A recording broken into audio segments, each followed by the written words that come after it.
প্রকল্পের কথা বলা হচ্ছে, সেখানে কেন্দ্র দেবে 60%, ফেডারেল স্ট্রাকচার অনুযায়ী, আর রাজ্য দেবে নিয়ম অনুযায়ী রাজ্য দেবে 40%। তাহলে যেটা 40% রাজ্য মানে মুখ্যমন্ত্রী দিচ্ছেন, ওরা তো পিএমসিএমসি যদি নামটা করতেন, প্রধানমন্ত্রী মুখ্যমন্ত্রী যোজনা, তাহলে একটা যে ওই সংঘীয় ধাঁচা যার কথা আম্বেদকর বলেছিলেন সংবিধানে, যে প্রতিটি রাজ্যের গুরুত্বপূর্ণ ভূমিকা আছে, এবং আম্বেদকর আরেকটা বক্তৃতাতে, ওই 50 সালের বক্তৃতায় সংসদে দাঁড়িয়ে একটা খুব ইম্পর্টেন্ট কথা আম্বেদকর বলেছিলেন, যে এমন কোনো শক্তিশালী কেন্দ্রীয় সরকার আসতে পারে, যারা স্বৈরতন্ত্রী কেন্দ্রীয় সরকার, যারা রাজ্যসভাগুলোকে প্রায় একটা পুরসভা বানিয়ে দিতে পারে, রাজ্য সরকারগুলোকে। কিন্তু এই সংবিধানেই তার প্রতিবিধান আছে যাতে তারা বানাতে না পারে। তাহলে শিক্ষা দপ্তর টাকাটা ছাড়বে না, এবং পিএমসি সই করার কারণে, যদি ওরা পিএমসি সিএমসি করতেন, প্রকল্পটার নাম কি ক্ষতিবৃদ্ধি হতো বলুন। একটা ছেলে খাবার আর একটু বেশি পেত, একটা শৌচাগার বেশি স্কুলে হতে পারত, একটা রান্নাঘর, একটা কিচেন আর একটা কয়েকটা স্কুলে একটু বেশি বাড়ানো যেত।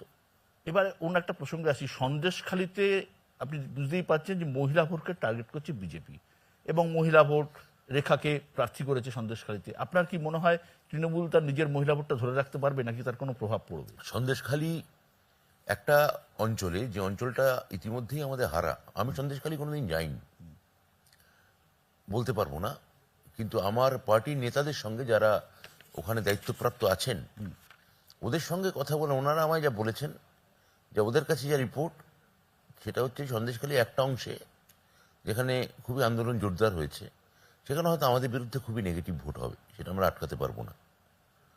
কিন্তু পুরো সন্দেশখালীতে, এবং ওখানকার যে বিধায়ক, আমি পুরো রাজ্যের কথা বলছি, সন্দেশখালীতেই যেখানে আমরা জিতব, সেখানে রাজ্যে আর কি প্রভাব পড়বে? সন্দেশখালী কিছু ঘটনা অবশ্যই ভাববার মতো, এবং সেখানে নিশ্চয়ই কিছু গন্ডগোল হয়েছে, কিন্তু ওখানকার যারা কিংপিন বলে বিরোধীরা চিৎকার করছিল, তাদের আমাদের পুলিশ গ্রেপ্তার করেছে। পুলিশ রাজধর্ম পালন করেছে, ন্যায় ধর্ম পালন করেছে। এবার তারপরে আমি বলি, সন্দেশখালী কি নন্দীগ্রাম, যে 14টা মানুষকে গুলি করে মেরে ফেললো? সিঙ্গুর এটা কি বানতলা, যে একজন মহিলাকে ধর্ষণ করে রাস্তায় গাড়ি সমেত জ্বালিয়ে দিল? উত্তর হচ্ছে না। এটা কি আনন্দমার্গী, একটা ব্রিজে 9-10 জন সন্ন্যাসীকে পুড়িয়ে দিল জ্যান্ত? উত্তর হচ্ছে না। কিন্তু তৃণমূলের বিরুদ্ধে একটা বড় অভিযোগ, পাড়ায় পাড়ায় এরকম শেখ শাহজাহান তৈরি হয়েছে, গুন্ডা তৈরি হয়েছে। এটার মধ্যে দিয়ে ডাবল পারপাস বিজেপি সার্ভ করছে। একটা হচ্ছে তৃণমূল গুন্ডা তৈরি করে, এবং 2 সংখ্যালঘু গুন্ডা তৈরি করে। অর্থাৎ এই শাহজাহান শব্দটাকে বারবার ত্রাস করছে। এখন কথা হচ্ছে যে যদি সব পাড়াতেই থাকে, তাহলে বাকি পাড়াতে লোকগুলোর নাম বলুক। মানে হিন্দু ভোটকে কনসিডারেট করার কথা বলা হচ্ছে। একদম এর মধ্যে দেখুন, বারবার ওখানে গিয়ে বলছে অমুক মেয়েরা, হিন্দু মেয়েরা ধর্ষিত হয়েছে, অনেক নেতা বলেছে। আরে মেয়ে মহিলা যাদের সঙ্গে হয়েছে খুব খারাপ কাজ হয়েছে, কিন্তু আপনি কি তাদের তখন ধর্মীয় পরিচয় দেখবেন না? ওনাদের মধ্যে কে মতুয়া, কে আদিবাসী, আপনার কি মনে হয় না, কে তপশিলি, এইগুলো দেখবেন। আপনার কি মনে হয় না যে এই পরিস্থিতিটা আরো মানে দ্রুত সামলানো যেত? আমার তো মনে হয় দ্রুতই সামলানো হয়েছে, কিন্তু দেখুন, আমার তো মনে হয় যে এখন সব থেকে বড় কালাশনিকভ, সব থেকে বড় পিস্তল ব্যারেটা, এগুলো তো গণমাধ্যমের হাতে আছে। যে মুহূর্তে, বিশেষত অডিও ভিজুয়াল, তারা যে মুহূর্তে ওই কালাশনিকভ হাতে ঢুকে পড়ছে, 200 কালাশনিকভ, তখন তো ব্যাপারটা আরো ছত্রাকার হয়ে যাচ্ছে। প্রশাসন আরো বিউটিফুলি এটা হ্যান্ডেল করতে পারে। মনে রাখবেন যে আপনি রাজারহাটে জমি অধিগ্রহণ, শুধুমাত্র টেলিভিশন নেই বলে আপনি নির্ভুলভাবে বা নিখুঁতভাবে হাজার হাজার মানুষকে ডিসেটল করতে পেরেছেন। যেখানে সে কথা বলছেন, এইখানে যেখানে দাঁড়িয়ে আমি একটি কথা বলছি, কিন্তু মাত্র 2 বছর হলো নন্দীগ্রাম যখন হচ্ছে, 24 ঘন্টার অডিও ভিজুয়াল টেলিভিশন চ্যানেল ঢুকছে। মাত্র 1 বছর হয়েছে সিঙ্গুর তখন। তো একটা সিঙ্গুর নন্দীগ্রামের ধাক্কা ধুতি পাঞ্জাবি পরা পাকা চুলের লোকেরা উল্টে পড়লো, সামলাতে পারলো না, শুধুমাত্র টেলিভিশন বুম, ওই বিস্ফোরণের আর এখন তো প্রত্যেকের হাতে একটা করে টেলিভিশন, একটা করে মোবাইল। টেলিভিশন, আপনি ওটাকে আটকাবেন কিভাবে? ওটা আটকানো যাবে না।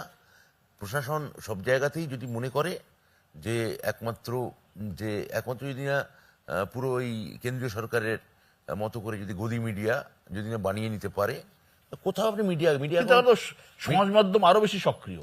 ভীষণ সোশ্যাল মিডিয়া অনেক বেশি সব সর্বশক্তিমান প্রায় এখন।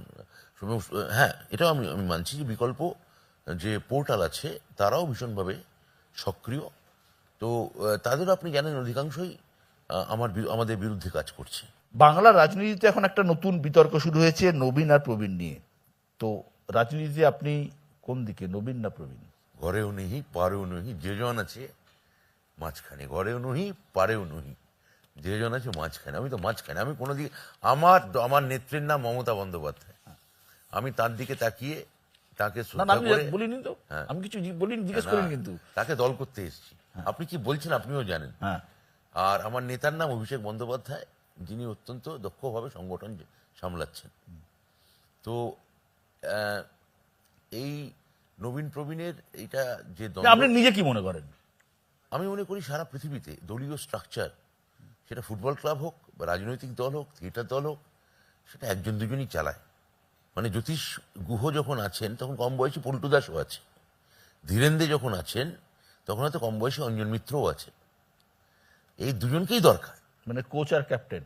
না, কর্মকর্তা আমি বলেছি। আবার কোচ তো আলাদা, ক্যাপ্টেন আলাদা। কোচ হয়তো আপনি বলতে পারেন যে আমাদের যদি উদাহরণ দিতে হয় তাহলে খানিকটা বলতে পারেন প্রশান্ত কিশোর হয়তো 21 সালে ছিল। প্রশান্ত কিন্তু কিশোর কিন্তু এবার ওর অন্যরকম বলছে, বিভিন্ন টেলিভিশন সাক্ষাৎকারে ন্যাশনাল চ্যানেলগুলোতে বলছে যে এবার পশ্চিমবঙ্গে একটা অন্যরকম রেজাল্ট হবে। হ্যাঁ, উনি বলছেন, কেননা উনি বুঝতে পেরেছেন যে নীতিশ কুমারের বিশ্বাসযোগ্যতা চলে গেছে। উনি বুঝতে পেরেছেন যে বিহারে একটা ভ্যাকাম তৈরি হয়েছে, বিজেপিকেও বিহার আর চাইছে না।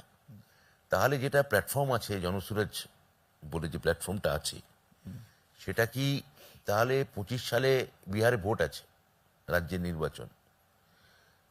তাহলে যে এই আইপ্যাকের বা ওনার সংস্থার, আমি জানি না ওনার এখন কি সংস্থা, সেটা যে অর্থকরী যে ভাড়ার যে জমেছে এত বছর, কখনো বিজেপির সঙ্গে, কখনো জগনের সঙ্গে, কখনো কেজরিওয়ালের সঙ্গে, কখনো আবার তৃণমূল কংগ্রেসের সঙ্গে, সেইটা নিয়ে তাহলে 25 সালে উনি হয়তো নতুন করে নির্বাচনে নামতে চাইছেন এবং উনি নিজে বারবার বলেন যে লং টার্ম ভাবা উচিত, লং টার্ম ভাবা উচিত।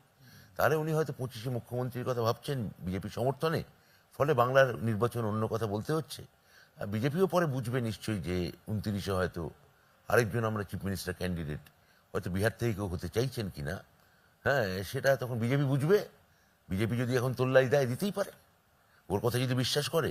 কিন্তু আমার ধারণা, ওনার প্রেডিকশন বাংলায় মিলবে না রাজনৈতিকভাবে। উনি নিশ্চয়ই কিছু কথা বলেছেন, আমি ওনাকে ওনার অনেক কথাই মেলে এবং বহু কথা খুব লজিক্যাল কথা বলেন। কিন্তু উনি উনি উনি উনি যখন একজন স্ট্র্যাটেজিস্ট হিসেবে কথা বলছেন, ভোট কুশলী হিসেবে কথা বলছেন, সেটা একরকম তার নির্যাস হবে। আর যখন উনি রাজনীতিবিদ হতে চান, সেই কথাটা মাথায় রেখে কথা বলছেন, তার ব্যাখ্যা নিঃসন্দেহে আলাদা। তার মানে আপনি বলছেন গতকাল অবধি উনি ছিলেন ভোট কুশলী, তার ব্যাখ্যা সব মিলে গেছে, এখন উনি রাজনৈতিক প্রশান্ত কিশোর। উনি তো বিহারের গ্রামে গ্রামে ঘুরে যে বার্তাটা দিচ্ছেন, সেটা তার যে ভোট কুশলেই কাজ নয়, না, সেটা তো উনি পার্টি অঙ্কুর। করছেন। ঘুমিয়ে আছে শিশুর পিতা সব শিশুরই অন্তরে। তো এখন এই শিশু হিসেবে উনি ওখানে যাচ্ছেন। কালকে উনি নিশ্চয়ই বড় কোনো বিশু হিসেবে উনি আবির্ভূত হতে চাইছেন 25-এর বিহারের ময়দানে। রাজনীতিতে, নাট্যজগৎ থেকে রাজনীতিতে এসেছেন ব্রাত্য বসু। একটা কথা শোনা যায়, শিল্পীরা খুব বেশি দিন রাজনীতিতে খাপ খাওয়াতে পারেন না। আপনি পেরেছেন, অনেকে পারেন তার না। মানে আমি শিল্পী নই? আপনি তাহলে ফার্স্ট প্রেমাসটাই ভুল। তার মানে আমি আসলে পলিটিক্যাল লোকই ছিলাম। না, তা তো নয়, কেউ অনেকে পারেননি, আপনিই পেরেছেন। শিল্পীদের কি উচিত রাজনীতিতে আসা? সারা পৃথিবীতে যখন আসে, আমাদের এখানে শিল্পী সম্পর্কে এই কথাটা বলা হয়, রাজনীতিবিদদের এক অংশই করেন। মমতা ব্যানার্জি দেওয়ালটা ভেঙে দিয়েছেন। রাজনীতিবিদদের এক অংশই করেন। আমি এটা নিয়ে একটা উপন্যাস লিখছি সম্প্রতি, যে কিভাবে রাজনীতিবিদরা শিল্পীদের ট্রিট করেন। হ্যাঁ, যে ওরা বেশ শিল্পী হিসেবে থাকবে। সব যারা শিল্পী রাজনীতিতে এসছেন, তৃণমূলে যারা এসছেন, তারা কি সত্যি রাজনীতি বোঝেন? সবাই হয়তো বোঝেন না, কিন্তু আবার আপনি যদি বাম আমলে মন্ত্রীর তালিকা দেখেন, আমি নাম করব না, সবাই রাজনীতি বুঝতেন? সবাই রাজনীতি বুঝতেন না। কোনো জেলার কোটা থেকে দিতেন কাউকে, কেউ আসতেন অমুক কোনো জাতিগত প্রতিনিধি আসতো, অনুসূচিত বর্গ থেকে কেউ আসতেন।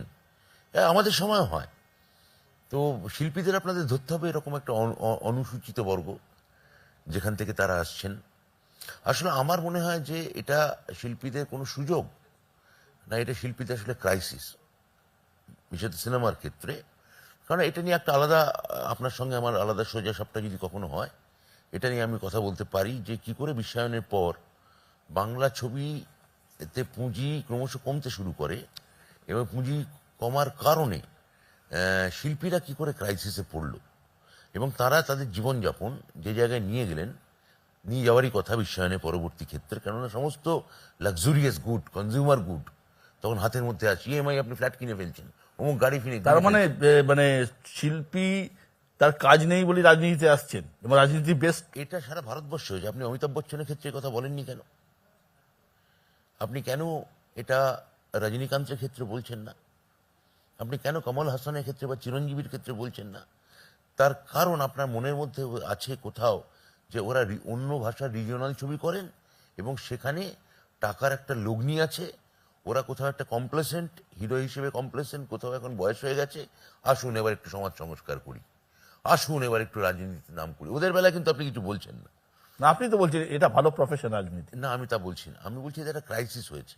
এবার সেই ক্রাইসিসটাকে যারা কমব্যাট, আমি একটা উদাহরণ দিচ্ছি। দেব স্বাধীনতার পর যতজন সুপারস্টার বাংলায় এসছে তার একটা অন্যতম একজন সাকসেসর। এবং দেব রাজনীতিতেও দেবের মতো করে দুবারও দেব জিতেছেন আমাদের লোকসভা ভোট, তৃতীয়বার উনি জিততে চলেছেন। এখন দেব একটা ব্যতিক্রম। আপনি বিজেপি, ব্রাত্য বসু দেব ব্যতিক্রম। আমি তো দেখুন, দেব স্টার, আমরা স্টার নই, আমরা অভিনেতা ছিলাম, আমরা মূলত থিয়েটার করিয়ে। আপনি যেটা আমাদের সম্পর্কে সব থেকে বড় শব্দটা এখন ব্যঙ্গাত্মক শব্দ, আমরা হচ্ছে সুশীল, মানে সুশীল সমাজ। আপনি বলতে পারেন যে সুশীল ব্রাত্য টিকে গেল কি? হ্যাঁ, তো আমি বলবো যে যেহেতু আমি মমতা ব্যানার্জি কি চাইছেন, আর আমার রাজনীতি করতে আমার ভালো লেগেছে বিষয়। আমার ফাইনালি রাজনীতি আমার জীবন দর্শন, আমার লেখা, আমার ভাবনা, এগুলো সব বদলে দিয়েছে। আমি যখন কোনো প্রত্যন্ত জায়গায় গিয়ে বসেছি, দিনের পর দিন মানুষের সঙ্গে ইন্টারাক্ট করেছি, অজস্র মানুষ এত সাধারণ সাধারণ তুচ্ছ তুচ্ছ ব্যাপারে খুশি হতে দেখে আমার আমার আমার আমার আমি যেভাবে আলোড়িত হয়েছি, সেটা আমাকে খানিকটা হলেও, খুব অল্প হলেও মানুষ হিসেবে বদলেছে। তো I am enjoying my politics. Kabir Suman পারলেন না। আরে কবিরদা একটা গ্রেট, মানে he is a great icon. কবিরদা আমার মনে হয় যে উনি সোশ্যাল কমেন্ট করা, পলিটিক্যাল কমেন্ট করা আর মাঠে নেমে রাজনীতি করা, এই দুইয়ের মধ্যে একটা খুবই ব্যালেন্স রাখতে হয়। একটা ফারাক আছে। সেই ফারাকটা আমার ধারণা সবার পক্ষে সম্ভব নয়। মানে আমি বলছি যে ওই যে ছেলেটা সাইকেলে পাচাক খায়, ওই তো লেগেছে প্যাঁচ, চাঁদিয়ালে বগ্গায়। ছেলেটার মন নেই আকাশে ভোকারটা, ওই যে লেগেছে প্যাঁচ, চাঁদিয়ালে বগ্গায়। এই যে রিক্সা চালাচ্ছে একটা ছেলে, বাচ্চা ছেলে, আর দুপুরবেলা, আর পেছনে একটা সওয়ারি বাবু বসে আছে। হ্যাঁ, সওয়ারি বাবুটি বলে দেরি হয়ে যাচ্ছে, বিচ্ছু ছোলাটা বড় আস্তে চালাচ্ছে। এইটা বলা আর ওই ছেলেটা হয়ে ওঠা, দুটোর মধ্যে পার্থক্য আছে। এটার মধ্যে অনেক ফারাক আছে। আপনার রিসেন্ট ছবি হুব্বা আমি নিজে দেখেছি, আমার খুব ভালো লেগেছে। অনেকে বলছেন ব্রাত্য বসু রাজনীতি থেকে সিনেমাটা বেশি ভালো করেন, আপনার আরো বেশি করে পরিচালনা করা উচিত। আমি যদি সত্যি পূর্ণ সময়ের ছবি করি এ হিসেবে আবির্ভূত হতে পারি, আমার মনে হয় না যে পুরো ছবি করিয়ে হিসেবে কোনো একটা নির্দিষ্ট কোনো ডিরেক্টর আসলে বেঁচে নেই। কোনো নির্দিষ্ট হাউস হয়তো বেঁচে আছে এবং সেই নির্দিষ্ট হাউস হয়তো 5-6 জন পরিচালকের মধ্যে ঘুরিয়ে ফিরিয়ে ছবি করান। হ্যাঁ, তো আমি কোনো হাউসেরই নির্দিষ্ট পরিচালক নই। অর্থাৎ সেই অর্থে আমি খানিকটা রুটলেস, খানিকটা অনিকেত। হ্যাঁ, নিকেতনহীন, মানে আমার কোনো নির্দিষ্ট ঘর নেই যে আমার বাড়ি থাকবে, আমি সেখানে আমি একটা কি প্রস্তাব ফেললাম যে আমি এই প্রজেক্ট নিয়ে কাজ করব, সঙ্গে সঙ্গে অ্যাপ্রুভাল এসে গেল, পয়সাও এসে গেল, সেটা আমার নেই। তো আমি বললাম যে এই যে the অ্যাগনি and insecurity of the artist, এটা নিয়ে যদি আপনি একদিন আলাদা কোনো একটা শো করেন, সেটা নিয়ে আপনি প্রডিউসার অভাব বলছেন আপনার? না, প্রডিউসার সবার আছে। আমি বলছি কেননা প্রডিউসারদের দোষ দেওয়া যাবে না। তারা যে টাকাটা লগ্নি করছেন, লোকে যদি হাউস থেকে সেই টাকা না তুলতে পারে, যেটা তামিলনাড়ু পারে, তেলেগু ইন্ডাস্ট্রি পারে, মালায়ালাম ইন্ডাস্ট্রি পারে, এখন মারাঠি ইন্ডাস্ট্রিও পারছে, তাহলে ছবি হবে না আগামী দিনে। আপনি বাম জমানার গ্যাংস্টারকে নিয়ে ছবি বানিয়েছেন, তৃণমূল জমানার কোনো গ্যাংস্টারকে নিয়ে ছবি বানাতে হলে কাকে নিয়ে বানাবেন? শাহজাহান? শাহজাহানকে আমার গ্যাংস্টার বলে মনে হয় না, শাহজাহানকে আমার পলিটিশিয়ানই বলে মনে হয়। এবার আমরা একটু কাছাখোলা দল, রেজিমেন্টেড দল নয়। শাহজাহান হয়তো শাহজাহান সিপিএম এর প্রোডাক্ট, এটা ভুলে যাবেন না। তো পেছনে থাকতো, মানে যে কাজটা ওরা দরজা বন্ধ করে যে শৌচ কর্মটা করতো, সেটা আপনারা নেতা বানিয়ে দিয়েছেন। আমরা একটু কাছাখোলা দল, ওই বাইরের কলতলায় চান করতে গেছে, লুঙ্গিটা একটু সরে গেছে, দেখা গেছে, এই আর কি। আচ্ছা,